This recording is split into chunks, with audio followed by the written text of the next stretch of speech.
Bagaimana ya cara membaca Alkitab yang baik dan benar itu?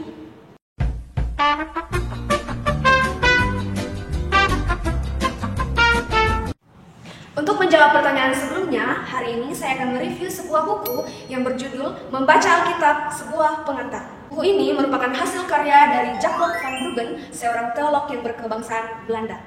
Awalnya buku ini dituliskan dalam bahasa Belanda dan kemudian diterjemahkan oleh Amsiati dan Van Venema. Setelah diterjemahkan, buku ini kemudian diterbitkan oleh penerbit Momentum pada tahun 2009 di kota Surabaya. Buku ini secara keseluruhan berjumlah 235 halaman dengan tebal 14 cm. Bab pertama dari buku ini secara umum Jacob sebagai penulis membahas tentang pertanyaan-pertanyaan dan anggapan-anggapan yang muncul ketika kita membaca Alkitab.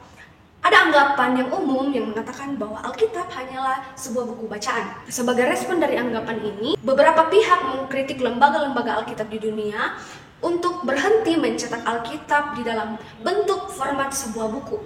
Mereka mempertanyakan mengapa kita tidak mengikuti cara hidup jemaat mula-mula di mana mereka membaca kitab-kitab di dalam format terpisah di dalam sebuah gulungan kitab yang terpisah. Selanjutnya, di dalam bab 1 ini, Jacob juga membahas pertanyaan mengenai kanonisasi Alkitab. Pertanyaan yang umum muncul mengenai kanonisasi Alkitab yaitu, mengapa kita terikat pada kanonisasi Alkitab dan bukankah kanonisasi Alkitab itu sendiri ditetapkan oleh gereja, dan apakah kanonisasi Alkitab yang ditetapkan oleh gereja melalui konsili itu dapat disebut sebagai pengilhaman dari Roh Kudus? Jacob menjawab pertanyaan ini dengan meneliti hasil dari konsili Kartago. Laporan dari konsili Kartago mengatakan bahwa konsili ini bukanlah menetapkan kanonisasi Alkitab, tetapi menetapkan batasan-batasan dan larangan-larangan untuk tidak membacakan kitab di luar kanonik di dalam liturgi sebuah kebaktian. Kanonisasi Alkitab, khususnya Perjanjian Lama, telah diakui pada masa Yesus lahir dan hidup di dunia ini.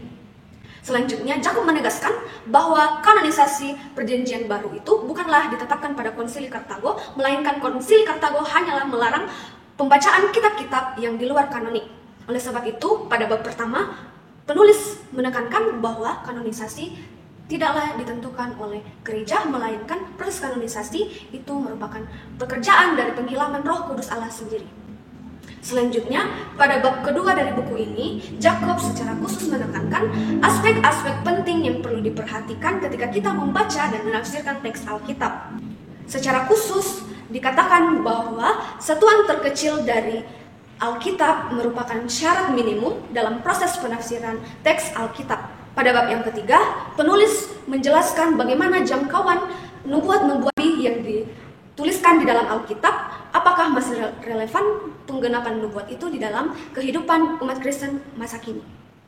Baik, setelah saya membaca keseluruhan dari buku ini, menurut saya kelebihan dari buku ini dapat dilihat khususnya pada bab atau bagian yang kedua dari buku ini. Jacob van Bruggen sebagai penulis buku ini menyertakan 8 latihan khususnya pada bab yang kedua. Latihan ini berisi soal-soal yang akan dijawab untuk menguji seberapa jauh pemahaman pembaca setelah mendapatkan teori-teori yang telah dijelaskan oleh Jacob, di mana pada bab kedua secara khusus membahas tentang aspek-aspek penting yang perlu diperhatikan di dalam membaca Alkitab, terlebih ketika pembaca akan menafsirkan teks Alkitab. Salah satu contoh latihan dapat kita lihat pada halaman yang ke-72.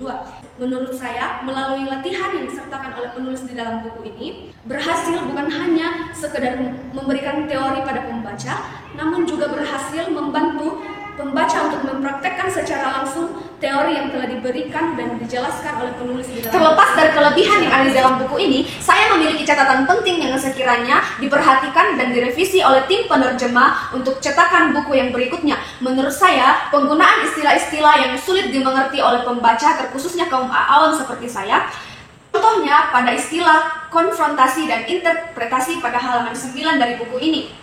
Saya pribadi sebagai salah satu pembaca merasa kesulitan untuk memahami arti dari istilah-istilah yang digunakan di dalam buku ini.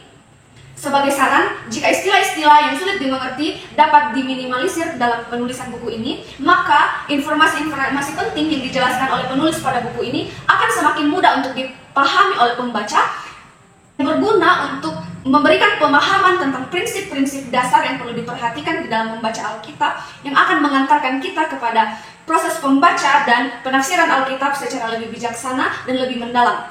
Sekian review buku dari saya, kiranya dapat bermanfaat bagi kita semua. Shalom!